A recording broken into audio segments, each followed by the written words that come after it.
All right, Phil, get us started. All right. Well, good afternoon, everyone. I appreciate you spending the time with us on our first Webinar Wednesday. Our Webinar Wednesday series are a group of informational webinars that we'll be providing to you on a week in and week out basis every Wednesday.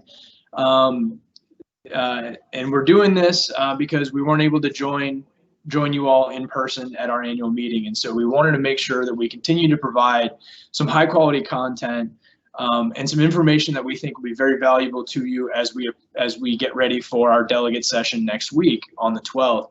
I had the opportunity to sit down with a very good friend of mine, Kurt Davis, has been serving on the Arizona Game and Fish Commission since 2012. Kurt is an avid hunter and angler, and is the principal at First Strategic, which is a public affairs firm here in the Valley. I've worked with Kurt on a number of issues over the years, and glad to have him consider him as a friend. And so had the opportunity to sit down with him last week to talk through a couple of things going on at the Game and Fish Commission, and some of the rules that they see coming down the pike, and some of the programs that they have designed to benefit farmers and ranchers. And so without further ado, I will turn it over to Chelsea so she can share with you that conversation. But before we do that, wanted to let everyone know, if you have questions for Kurt, he'll be available after the presentation is over for a quick Q&A. In order to ask those questions, you'll need to type your questions into the live Q&A box. That's a box at the bottom of your screen. Should be a small square with a question mark in it. If you click on that, you can type in your questions, and we'll shoot those over to Kurt at the end of the presentation. So you can also type those questions in while the presentation is going, and we'll try to answer as many of those as we can. So without further ado, Chelsea, why don't we roll the interview that I had with Kurt last week? I hope you guys enjoy.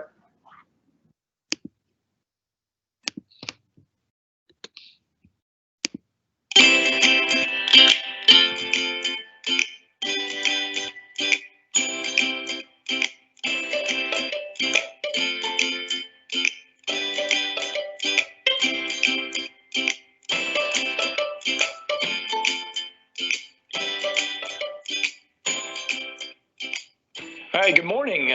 Welcome to the second of today's Webinar Wednesday presentations. I'm Phil Bashaw. I'm the CEO and Executive Secretary of the Arizona Farm Bureau. And with me today is a good friend, an avid hunter, angler, and current chairman of the Arizona Game and Fish Commission, Kurt Davis. Kurt, thanks for joining us. Yeah, appreciate absolutely. It. Thank you. Well, if you're joining us live today, you'll notice that there's a chat box on the right-hand side of your screen. Please use that chat feature to ask any questions you might have for Kurt. He'll be joining us after the end of our conversation, and to answer any questions you might have based on the takeaways from today's discussion. Also, be sure to mention AZFB Webinar Wednesdays on your social media channels, Facebook and Twitter, using the hashtag AZFB Webinar Wednesdays. So Kurt, let's start by telling us a little bit about yourself. Well, I've been living in Arizona since 1980. I've spent time living in Coconino County and Maricopa County. I did have a stint where I lived in Washington, D.C., served in the Reagan administration. But since that time, I'm an NAU grad, and I've lived in Arizona, raised my daughter. I'm a grandpa. as well, or as my grandkids call me, Opa. I've been involved in public policy in Arizona in different capacities, have my own business. But my passion, or what I call my psychic income, is serving on the Arizona Game and Fish Commission, which I'm in my 9th year or 2nd term. And my 2nd stint as chairman of the commission. And I gain a lot of, it's a wonderful opportunity to serve the people of Arizona in that capacity. Well, we sure enjoy working with you on the Game and Fish Commission. I know you've been a big supporter of the agriculture industry, and we have a lot of interaction with Game and Fish. And so, why don't we start out? Tell us a little bit about what's new at Game and Fish. What are you guys working on? Well, there's a couple, I guess I would say, major initiatives. As you probably know, wildlife conservation receives no general tax fund dollars in Arizona. So that means conservation has to be funded by users, hunters, anglers, people who are out recreating, boating and all kinds of outdoor sports, from photography all the way to actually hunting and fishing. We have to raise the dollars to ensure that wildlife's perpetuated in Arizona by providing services to folks that are enjoying the outdoors.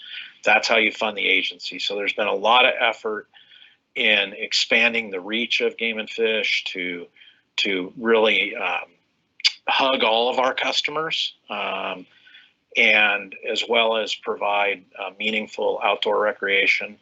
And it seems to be working. We have a record number of hunting licenses. We have a record number of fishing licenses in Arizona. We've had record numbers of people out in the outdoors itself, and recreating across the state.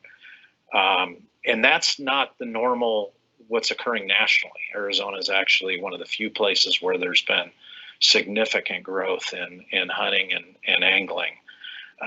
And so that helps then generate the revenue that allows us to manage over 820 species of wildlife in our state, which is the most of any state that does not have an ocean. And so it's an extraordinarily complex job for the department to manage and perpetuate that many species, so that our grandkids get to enjoy them as well. And so that's the heart and center of what's going on at the department. Second to that would be these, what I would call transformational relationships, like the relationship between Arizona Game and Fish and the agricultural community. That relationship is a paramount, ultimately, for there to be the success in the management of wildlife, the success in having people to be able to be out and recreating on our public lands, on leased lands. So that partnership is essential to ultimately be successful. Well, let's talk a little bit more about that. I know our members have been experiencing the uptick in folks being out and recreating in the outdoors, and some for the good and some for the not so good. So talk to us a little bit about some of the programs that Game and Fish has in order to maintain a healthy and working relationship with those folks that are on the land day in and day out. So as you know, Phil, one of the most important programs is the landowner relations program, where you're trying to work with large property owners, lessees, to help mitigate negative impacts on their business and on the places they live. That's a really important piece, and it gets down to even little things like in Yuma, comes to mind right away, ensuring that some of our wildlife population isn't decimating agricultural products while they're growing in the fields, right? And so there's a lot of hands-on interaction between the department and those people who lead our agricultural industry. So that, excuse me, that program is heart and center to what the department does. Now, from a commission perspective, it's ensuring that there's these strong relationships between the agricultural community and the commission as we make policy. Those policies often can affect landowners, and And again, we have, I'll give you another example. We do special population management hunts. The commission authorizes on a fairly regular basis that are to help the agricultural industry who may be dealing with a lot of elk eating their crops, for example. We also have ranchers, obviously, that have so much feed that's available for their livestock.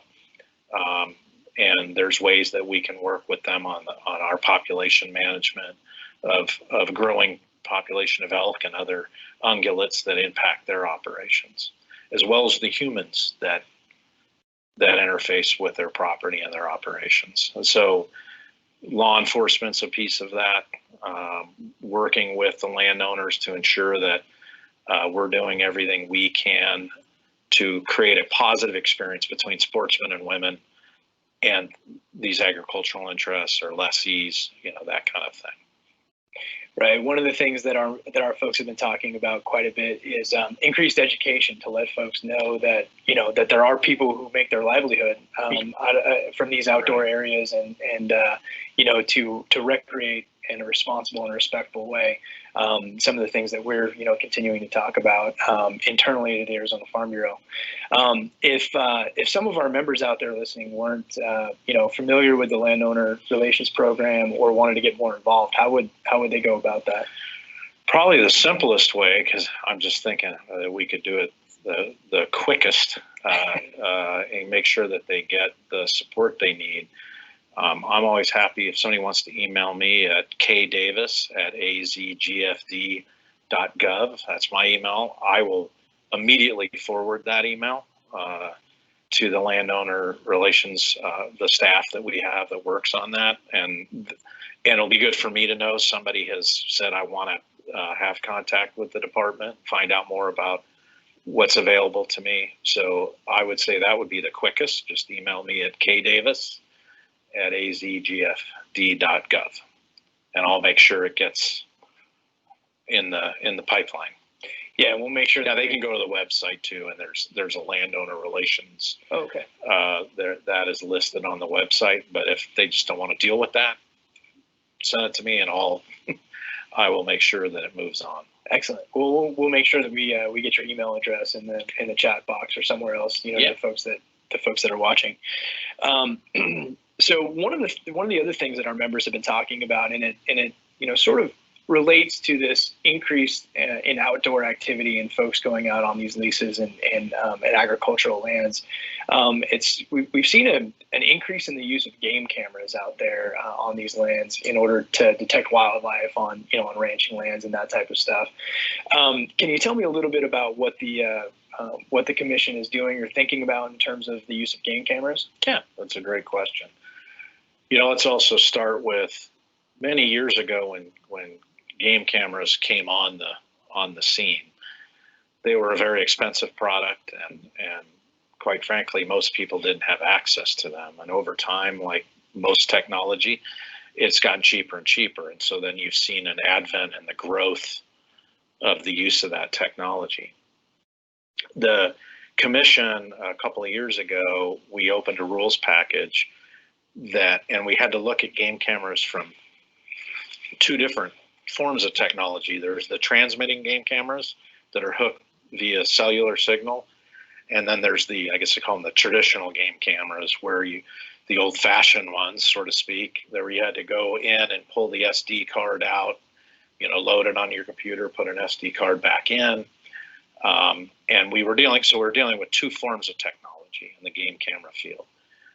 We passed a rule at that time that disallowed the use of the transmitting cameras, which were the fastest growing and the newest cameras, to disallow the use for the take of wildlife. And the reason for that was part of what the commission looks at is what we call the fair chase ethos of hunting and angling in Arizona. And the commission, and we have a set up subcommittee that regularly reviews technology, because there's all kinds of new technology, whether it's self-shooting rifles and heat-seeking ammunition and all kinds of new technologies that come. Most of them go from the military to police, and then they may end up in the field.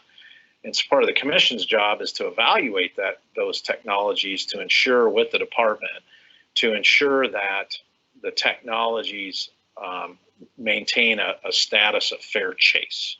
What does fair chase mean? And we'll come back to cameras. Fair chase means that an animal under the North American model of wildlife conservation, that an animal has an ability to elude detection. So coming back to and eluding detection with self-shooting rifles, for example, an animal would not have the ability to elude detection if those devices were legal. There's heat-seeking ammunition. Right. They would lose their ability to elude detection. Thus, they would no longer be being pursued in a fair chase manner. So cameras, when you fast forward into cameras, at the time the commission was the transmitting cameras, you could be sitting in your living room and your phone would beep and you could see an animal at a water hole at that very moment in time. And that began to creep into an area again where you may be losing, the animal may be losing the ability to elude detection, having the ability to exist in a world that has fair chase. So the commission banned the use of transmitting cameras.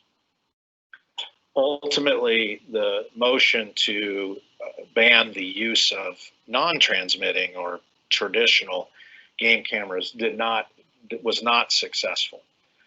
But there was still a lot of people after that vote that there was a lot of discussion, people contacting the Game and Fish Commission, including property owners, agricultural businesses, concerned about the explosion of game cameras on water holes. And I've received, I don't know how many hundreds of emails, phone calls. The issue in Arizona that also makes it unique to many places in the country is we're an arid state. We're a desert state. Even in our beautiful mountains, we're still within a desert environment, meaning there is a significant lack of water sources. We don't, as you know, we don't have rivers everywhere. We don't have springs everywhere. And much of the water sources for wildlife are centered on agricultural properties. They're a huge partner in providing water for wildlife. Arizona has well over 3,000 drinkers or the water sources that are used for both domestic agriculture, but also used by wildlife. Benefit wildlife as well. Absolutely. Right? So, but if you know where the water is, then you know where an animal has to go. And so the proliferation of cameras on water holes has begun to change the aesthetic, values of going out and hunting and looking for wildlife and sitting on water. It can affect absolutely agricultural businesses, because if people are driving in and out to check multiple cameras that are on water sources, that could disrupt the ability for their cattle to drink and horses, et cetera. Yeah, typical livestock movements. Absolutely. Those types of things, right? So, if there's 30 cameras on a water hole and 30 different people are coming in at 30 different times to pull out SD cards, that could be disruptive, obviously, to a private business. It can also be disruptive to people who live out on those lands as well. So I've personally, as one commissioner, have gotten this, get what people are concerned about with the issue and share the concern. And it is really, again, unique to Arizona or arid states where it becomes even a larger problem. Because again, this isn't Minnesota where you can walk every 15 feet and there's either a water puddle, a lake, or a stream, everywhere. Here, it's very limited. So it's a fair chase issue. It's a partnering issue. It's an aesthetics issue for people out enjoying the great outdoors. So I think this issue is I know this issue will come back again to the commission. for us to grapple with. And it's the issue has people on both sides. I mean, and they're fairly animated about their positions on both sides. The legislature looked at some bills last session that ended up not going anywhere, partly at the request of the commission. Bills that would ban or create seasons for the cameras. Seasons is another issue because there's hunting seasons that go on year round. So even if you banned cameras, let's say from January to July, there's hunts that go on between January and July. So you'd be allowing cameras for certain hunts and not allowing cameras for other hunts under a season model. The second issue I see with the season model is you still have increased traffic of people coming in and out of water holes to check their devices, which again, does that begin from both domestic but also from wildlife, does that begin to change the behavior of the wildlife of when they come to water? And that's a whole other scientific issue. And what does that mean? Does that have negative consequences if your ungulates, for example, are all coming into water at night when they have less of a view shed? So there's all kinds of cause and effects from what may be their natural cycles to seek water, or which species go when to seek water. And so that's all of those issues are going to be part again of a review. And my expectation is that could very well happen by the end of the year, where the commission's engaging in this non-transmitting side of the camera issue. So I know it's a very long answer, but it's a really complicated issue. No, I mean, it is a really interesting issue, and particularly for those ranchers that are in high pressure areas, Right. That are in high demand units and those types of things, that are seeing a lot of this pressure, where there's a lot of folks out there with game cameras and those types of things. So, well, we used to see somebody, a guy or gal would have one camera or two cameras. We now see, because the price point is much lower, you see what I would call small users but have multiple cameras. Then we see large guiding outfits that have hundreds of cameras. And so again, that gets into this whole notion of whether an animal would have the ability to elude detection. And one of the other ideas that's been brought up about cameras is just remove them from water.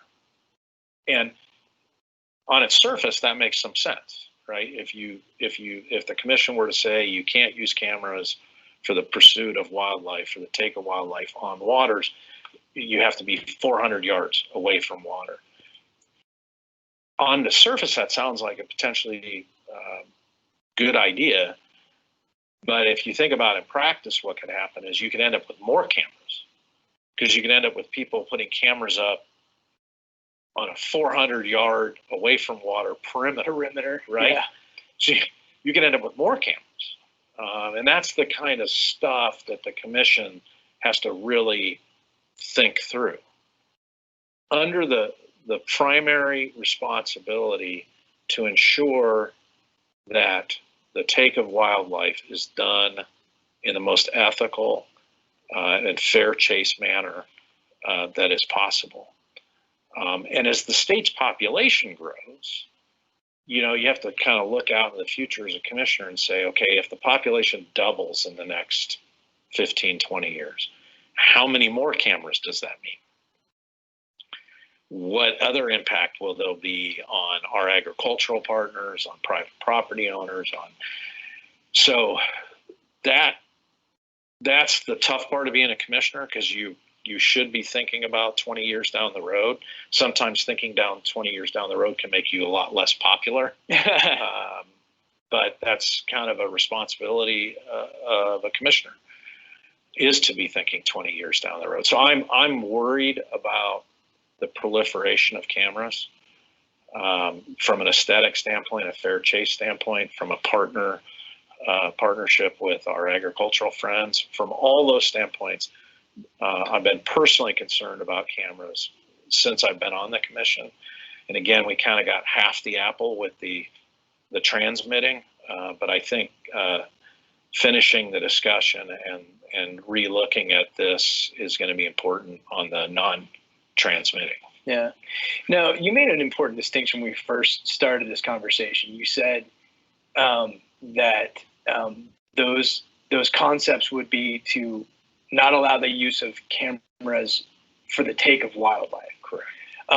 So if you were using those cameras for some other purpose, some sort of wildlife management purpose, or you had one in your backyard just to see what was coming into your own drinker or whatever in your backyard, right, that would still be allowed. Absolutely. The commission has no authority to disallow the use of a camera for people that just want to do wildlife viewing. They have a First Amendment right to do that, right? We can't say that you can't use cameras on, to catch birds or whatever on your private property, and nor would a commission want to do that, nor would this commissioner want to do that. Cameras have scientific value. They have value for enjoyment, for people who want to, see what kind of wildlife exists. They have benefit to agriculture in the sense of looking for predators and those kinds of things that exist on their property. Who's wandering their property at night? All of those uses are very legitimate. We can regulate and should regulate, as we do with game laws all the time, game regulations, what is appropriate use for the take of wildlife, meaning you are going to take that wildlife and kill a deer, kill an elk, whatever it is, mountain lion. And so that's our wheelhouse. Our wheelhouse is confined to what are appropriate tools and seasons and everything else that are related to the take of wildlife. Okay. Shifting gears just for a minute. Yeah, you mentioned some big predators that our folks deal with on a pretty regular basis. And it wouldn't be a discussion with Game and Fish if we didn't talk about the wolves and talk to me a little bit about what's going on with the Livestock Loss Board. And I know there's been some discussion about that and, what the appropriate agency would be for the Livestock Loss Board and those types of things. So tell me a little bit about what's going on with that. Well, as you know, it's a partnership, Department of Ag, Game and Fish, landowners. Right. I think back to when I first got on the commission, the progress made on the landowner, that's been positive. It has its hiccups, it has its difficulties, but I think in general it's been positive. And alongside of that has been, the hardest part to have these conversations is we have people that say, well, I don't want wolves. And we have people that say, I want hundreds and hundreds of wolves.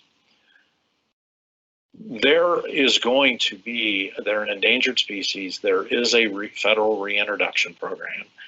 The question is whether the state is a participant or not in the reintroduction program. If Game and Fish, the commission were to say, we are out of the wolf program, then the federal government will run the wolf reintroduction program by themselves. So one question is do you want the state involved in the program, which also includes the Livestock Loss Board as one of the tools? Do you want the state engaged in that with the feds, or do you want the feds doing it on their own? Me, as one commissioner, has always been supportive. I want the state at the table. Because what has come from that is, if you remember the commission, we sued the federal government for not having a true reintroduction plan. And part of that was so people would know what is the reintroduction, where are we going? What is a program, and when do you reach success? All of those things were missing in the program. So we actually filed suit against the federal government saying we need a reintroduction plan that everybody will know what it is. So as you know, it's 300 right now. The plan is 326 wolves between Arizona and New Mexico. there's an acknowledgement that 90% of the habitat for the wolf is in Mexico, old Mexico, which means if you really believe in a successful reintroduction, then you have to be supportive of significant reintroduction in old Mexico. And that the wolf's historic range was not north of the I-40. Those are all important components of that reintroduction plan. The second piece I think is very important is that scientists learned a lot. And unfortunately, some of your constituents, had to deal with the learning curve, which was naive adult wolves cause more problems than wolves that actually are reared and raised in the wild. What that led Game and Fish, our folks, to do, working with the feds, is to go to what we call cross fostering. And so all wolf reintroductions now in Arizona are wolves that are taken and it's fascinating to see the science. This is where my mind's blown by how good scientists can really be, and Game and Fish has some wonderful scientists in it. It's taking a wolf pup that is roughly the same age of a wolf pup that exists in a den, that a mother wolf has given birth to a litter. These are approximately the same age within days. Going and tranquilizing the mother in her den. They say she has 2 in the litter. They go in, they tranquilize, and then they insert a wolf that was born in captivity, but is within days of the same age of the litter. Tranquilize the mother, put those wolves in there with her. She wakes up and goes, "I thought I had 2, now I got 4." She then raises those wolves as wild wolves, and which we've seen a dramatic positive impact then on not wolves that are, raised with the notion of being attracted to domestic cattle and those kinds of things, but actually behaving like wolves do in the public. And so that's been part of Game and Fish has stipulated the commission that our releases are to be cross-fostered, adopted wolves that are raised in the wild. And over time, as you raise multiple generations of that, you hopefully begin to see a very good decline in mitigation of its impact on landowners. With that all said, there is an obligation in partnering with landowners when they are hurt by the reintroduction, that they are taken care of for those damages. And so making sure that there's a robust livestock loss board that operates effectively, that gets people the assistance that they need and not 6 months of paperwork and everything else. That's been the art of that deal. It ain't perfect, but it's better than it was. It's a good partner with the Department of Ag in that process. And I know the commission is committed to ensuring that continues to propel forward. We're at over 130 some wolves now, 200, and when we hit that 256 number between Arizona and New Mexico, then the Arizona and New Mexico piece of the reintroduction is going to be successful. And then you're down to ensuring that there is a robust reintroduction within old Mexico. And critics often bring up and say, well, you can't expect Mexico to have successful reintroduction.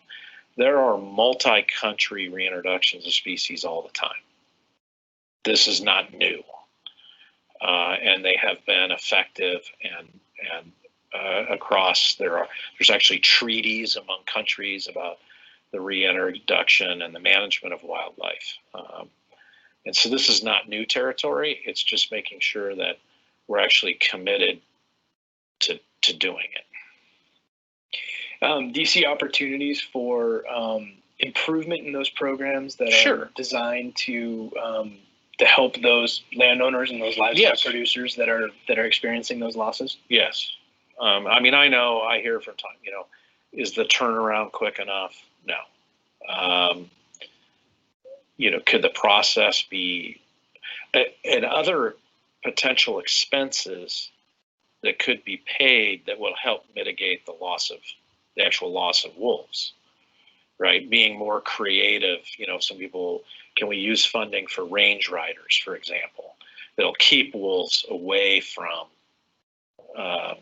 and so that you don't have the incident to begin with.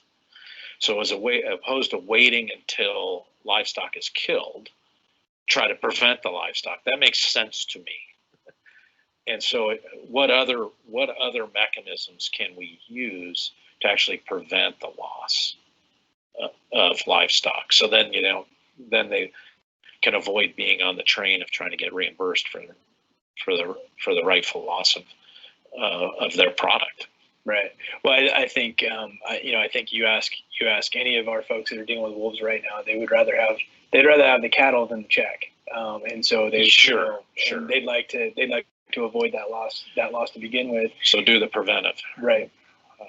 Yes, absolutely. And again, it'll never be perfect. There's going to be problems. And I don't beg to, I'm a lowly commissioner. I'm not a scientist.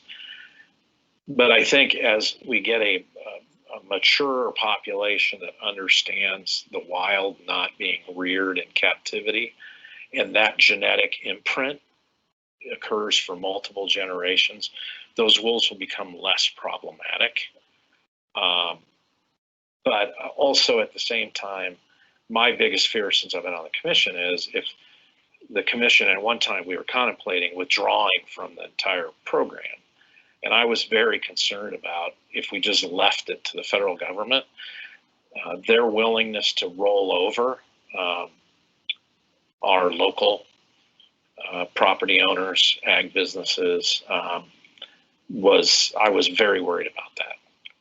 It's one thing to come beat up on the commission or the livestock loss board. It's a lot easier to do than it is to fly to Washington, D.C. and try to beat up on the U.S. Congress or the White House or the Department of Agriculture or the Department of U.S. Fish and Wildlife Service. So keeping it here where there's a way, and trust me, I've had some pretty good beatings over the years. I think that's better for our local businesses to be able to touch somebody and reach out to somebody here, even if it's uncomfortable for some of us that are here. Well, I think generally as a rule, the Farm Bureau would agree that, if you have the opportunity to have your state authorities involved in a process like this, that's preferable than just relying completely on the feds to do that type of thing, because we know that typically our local folks are going to be a lot more responsive than than reaching out to somebody in DC. So. But I think as we speak too, we've seen a delisting that's occurring right now up north. Right. And, we have the ability to get there as well on this in our neck of the woods. And I'll be long off the commission when that happens, but, I'm looking forward to that day that we can successfully delist the wolf in Arizona and, move on and have what I would consider, hopefully world-class programs that do stop the loss of livestock. Yeah. Well, I'm sure there are a multitude of other species we'd like to see delisted as well in the state of Arizona. But we have, the bad thing about having 828 to be exact species in Arizona is we have many who are either on the list or at risk of being put on the list.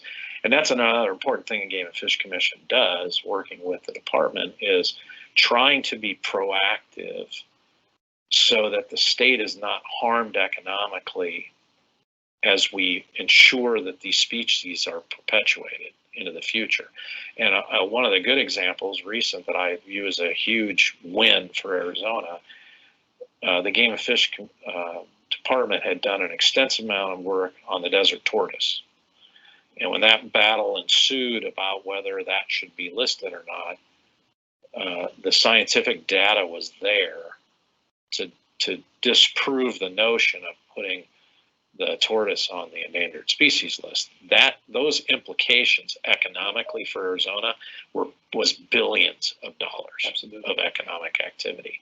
And I think you have a department that, is aggressively trying to work with private industry, with local governments, to ensure that these species are perpetuated, but you don't harm economic activity. And that balance is doable. I know there are people that don't believe that it is doable, but it is doable. We're doing a lot of work right now on the I-11 corridor, for example. The I-11 will have implications for wildlife, but there are ways to mitigate its impact. That's been proven up in other parts of our freeway infrastructure throughout the state. There are ways to mitigate. And that's what the commission wants to ensure is happening at the department, and the department's professional staff tell you is fully engaged in wanting to ensure that there's economic activity, while at the same time your grandchildren and great-grandchildren will be able to see some of those 828 species of wildlife. Great.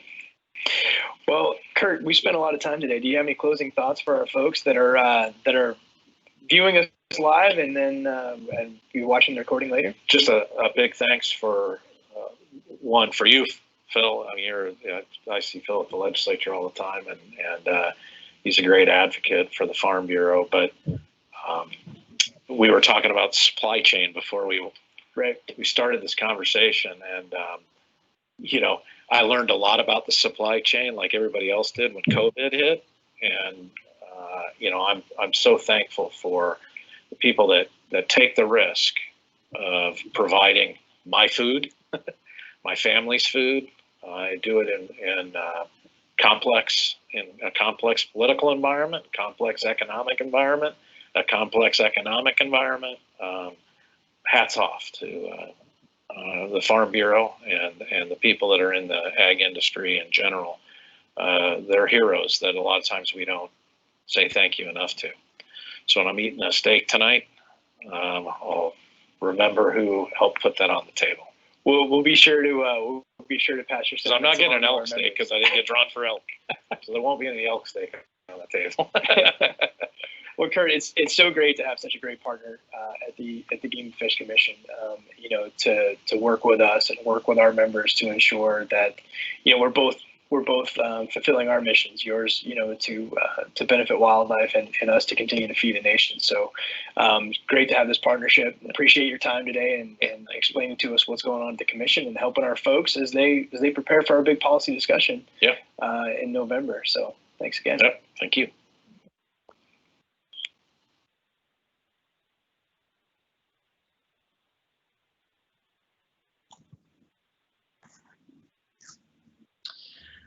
Well, we were fortunate enough to have Kurt come in and spend a little bit of time with us and talk through and give us an update of what's going on at the commission. We're equally blessed to have Kurt join us again here today to answer any follow-up questions that our group might have upon listening into our conversation, talking about what's going on at the Arizona Game and Fish Commission. Kurt, I appreciate you spending some time with us today. I know today's a busy day for you and the folks over at First Strategic.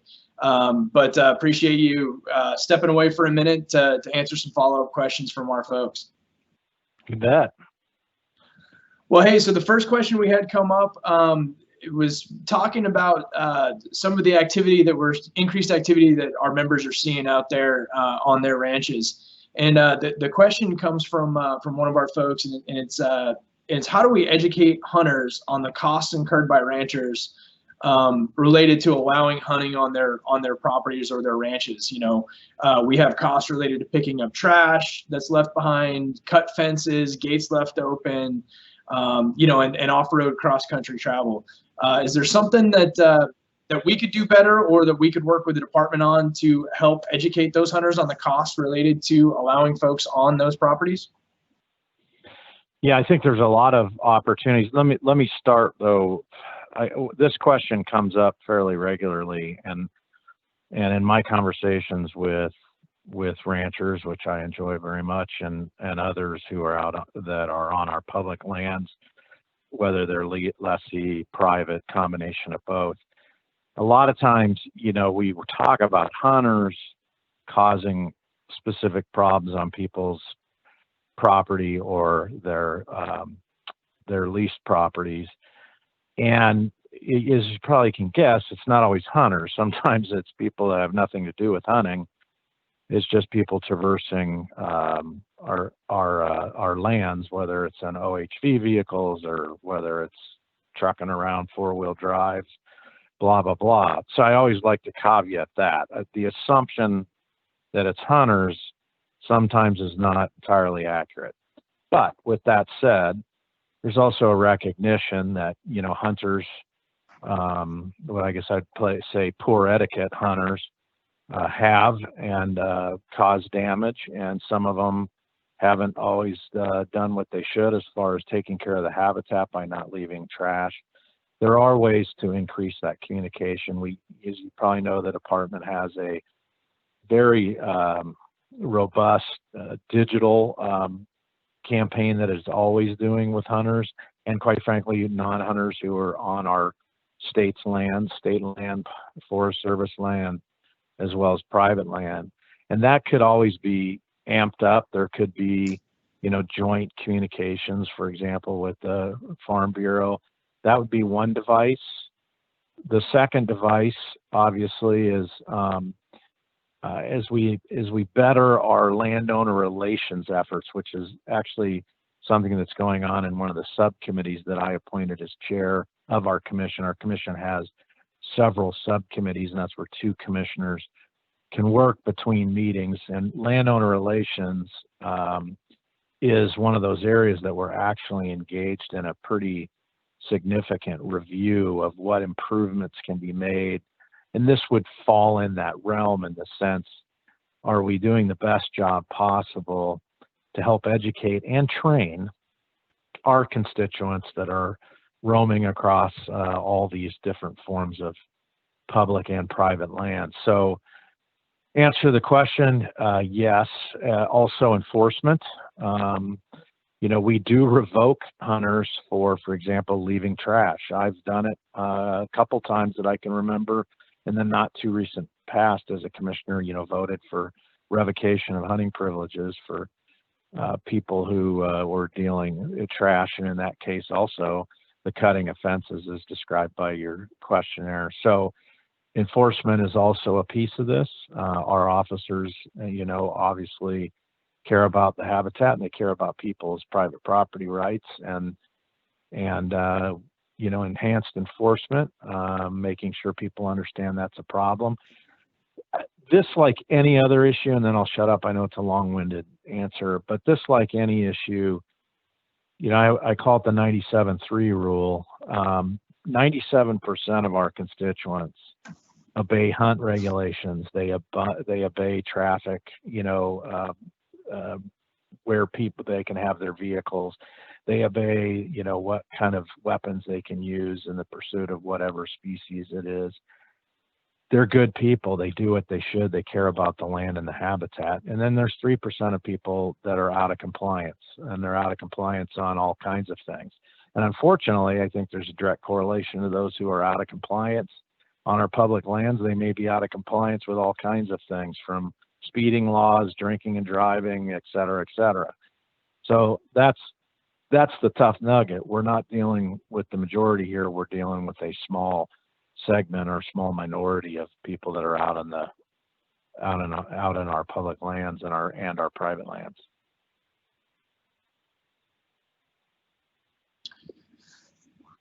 Yeah, unfortunately, sometimes it's a small group of folks that can ruin it for everyone else. But you know, at the end of the day, you know, it doesn't matter if it's one person or a bunch of people.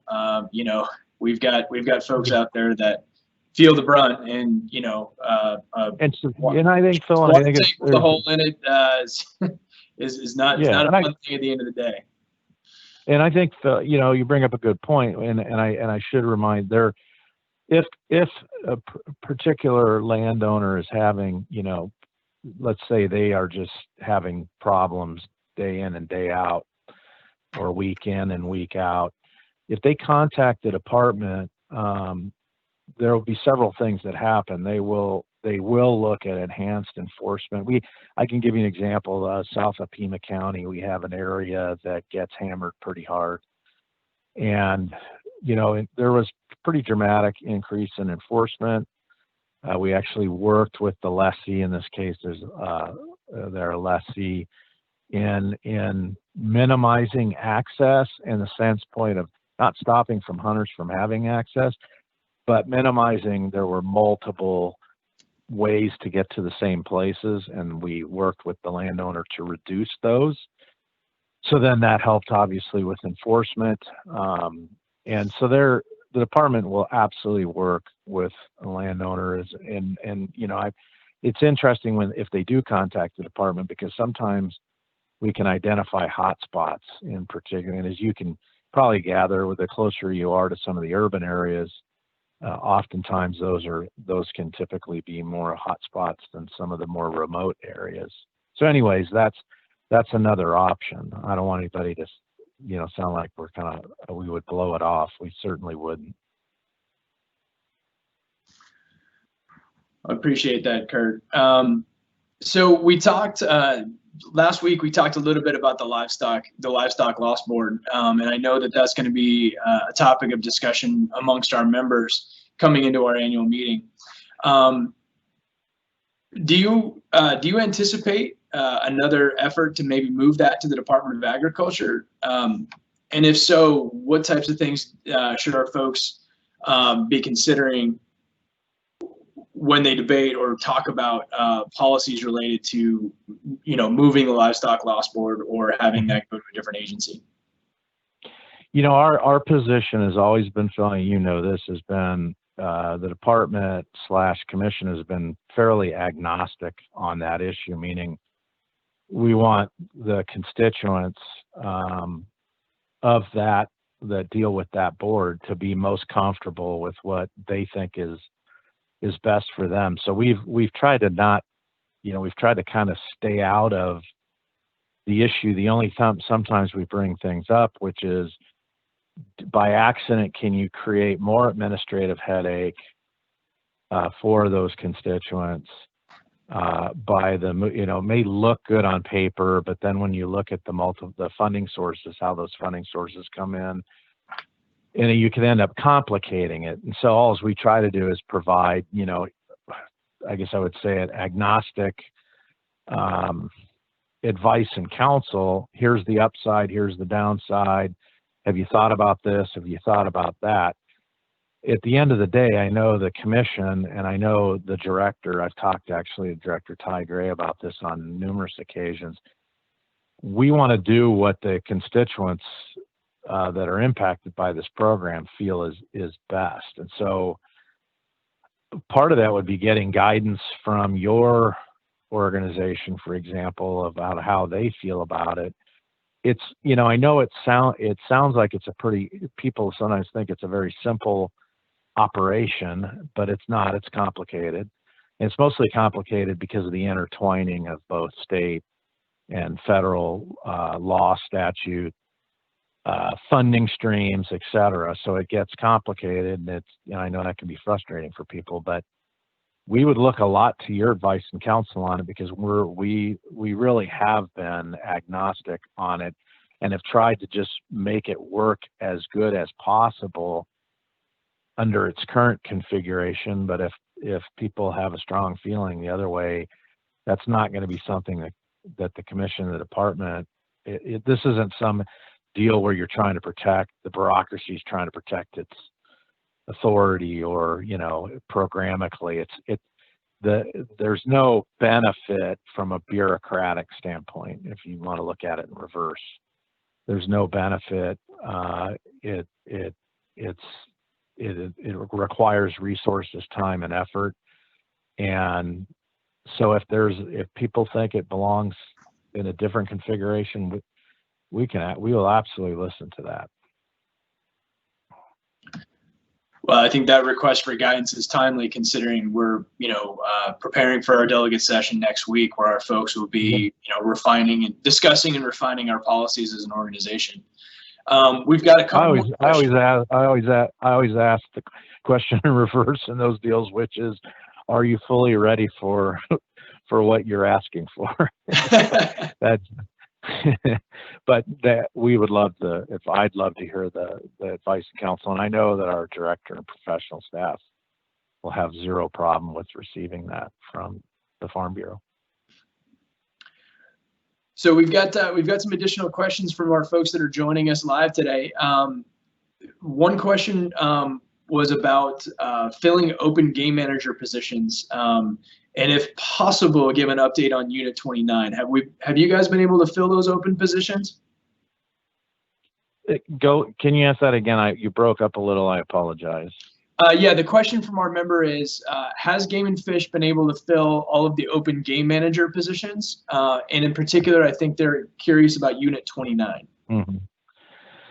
So that's another great question. That's somebody I think that probably knows a lot about the department. The game manager positions, believe it or not, are very, very difficult to fill because we're asking people to be two things: one, to be a scientist, and two, to be a certified peace officer. As you can imagine, there's not thousands and thousands of those folks running around. It's one of the things we take such great pride in, that a game ranger, wildlife manager, or whatever title you want to give them, we're very proud of the fact that our people on the ground both have a badge and a gun, but also have a background in science, which also does what a big part of their job is, which is to help manage our over 828 species out there. So that recruitment, retention, and getting academies completed to meet those things are very, very difficult. We've actually pondered some changes in the requirements for game rangers, but I think most people are very supportive of the current system we have. So we're always in a lag, meaning we're always filling positions. That includes then also moving people, which in itself, if we move a game ranger from one unit to another, then that creates a vacuum in another unit. But I think, as you probably know, Unit 29 there's some desirable features of being a game ranger in 29. I can't tell you the honest answer of where exactly that sits today, but we've just been deploying a new class of game rangers, and that should create some movement around and filling some of those spots that come open. Okay. We got time. Looks like we've got time for one more question, and the next question has to do with the expanding drought. With the continuing drought that we're in and water sources diminishing, is the department considering any elk depredation hunts to reduce the impact on forage and water? We do predation hunts. In fact, have one in front of me right now that we're looking at. There's been probably the area we've been doing the most of that in recently is in the St. John's area, the Unit 2 area. Large scale reduction. No, what the strategy has been is to actually increase water resources and I'm sure this individual sounds like they're a knowledgeable member as well. My guess from northern Arizona, since they're talking about elk, that is to increase water capacity through delivery and other mechanisms. I don't think right now on the table there really is a lot of discussion about large scale depredation hunts. That could get into an area where we would be dealing with everything from litigation to probably some pretty extensive public comment and outreach, which would take a large period of time. So the strategy has been to get water in the field, And second to that is to do limited reduction hunts in certain areas that are, I guess, the most hard hit, where there's an interface between agriculture and an interface with that wildlife, you know, basically expanding into areas that wouldn't typically be the most healthy for them in the long run. So it's a mixed bag answer, but it's a mixed bag issue.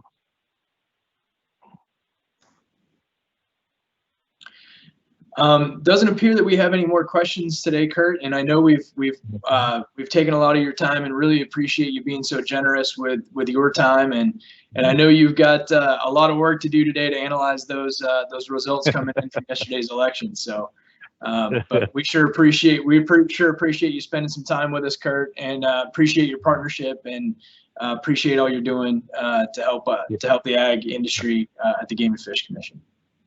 All right. Take care. And thanks a lot, Phil. And thanks for everybody that took time to watch.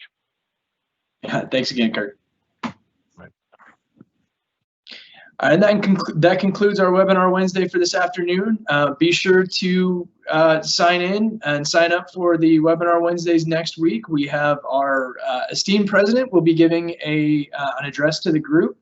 Also, we will have our keynote speaker, Steve Lurch from Story Art Consulting, to come and talk to us about how we can better understand consumer trends in this digital age. So really looking forward to having Steve's presentation as well. So look forward to seeing you all next week, and thanks again for spending some time with us on this webinar Wednesday. Thank you.